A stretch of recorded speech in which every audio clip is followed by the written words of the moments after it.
Kashimpur high security কারাগার থেকে মৃত্যুদণ্ডপ্রাপ্ত একজন পলাতক আসামিকে দারুসালাম থানা থেকে আমাদের র্যাব-4-এর একটি চৌকস দল গ্রেপ্তার করেছে। গ্রেপ্তারকৃত আসামি এবং মামলার এজাহার পর্যালোচনায় জানা যায়, গ্রেপ্তারকৃত আসামি মোহাম্মদ আবদুল্লাহ শিকদার গোপালগঞ্জের একটি হত্যা মামলায় মৃত্যুদণ্ডপ্রাপ্ত হয়ে গত 23 ডিসেম্বর 2023 থেকে কাশিমপুর কারাগারে বন্দী অবস্থায় ছিল। 5 আগস্টের পরে যে উদ্ভূত পরিস্থিতি, সহিংসতার মধ্যে 6 আগস্ট সকালে সেখানকার যে কারাবন্দীরা দলবদ্ধ হয়ে সেখানে পলায়নের চেষ্টা করে এবং সহিংসতা শুরু করে। তারা সেখানে বিভিন্ন ধরনের সহিংসতা, অগ্নিসংযোগ, ভাঙচুর করে এবং সেখানকার যে কারারক্ষীদের তাদেরকে জিম্মি করার চেষ্টা করে।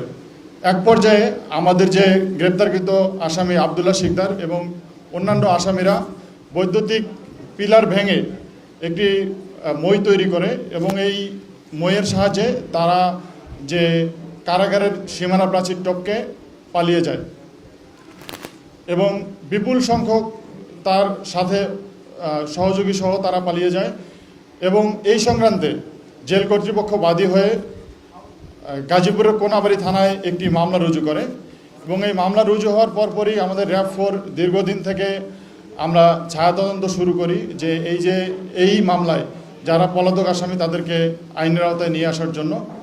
এবং এক পর্যায়ে আমরা নিশ্চিত হই যে গ্রেপ্তারকৃত আবদুল্লাহ আমাদের দারুসালাম থানাধীন এলাকায় আত্মগোপনে আছে এবং সেই প্রেক্ষিতে গতকাল 10 জুলাই আমরা অভিযান পরিচালনা করে তাকে গ্রেপ্তার করি এবং তার যে 2 সহযোগী আমরা ইতিমধ্যে খোঁজ নিয়েছি, তার একজন সহযোগী অলরেডি গ্রেপ্তার হয়েছে, আরও একজন সহযোগী বাইরে আছে।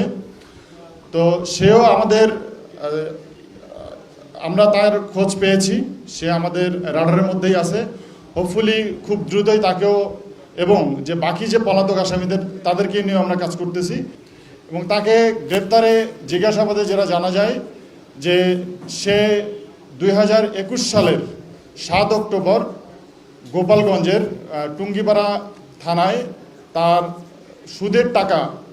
সুদের পাওনা টাকা আদায়কে কেন্দ্র করে তার প্রতিবেশী লুৎফর রহমানকে, তার 2 সহযোগীকে হাতুড়ি এবং কুড়াল দিয়ে কুপিয়ে হত্যা করে। সেই মামলায়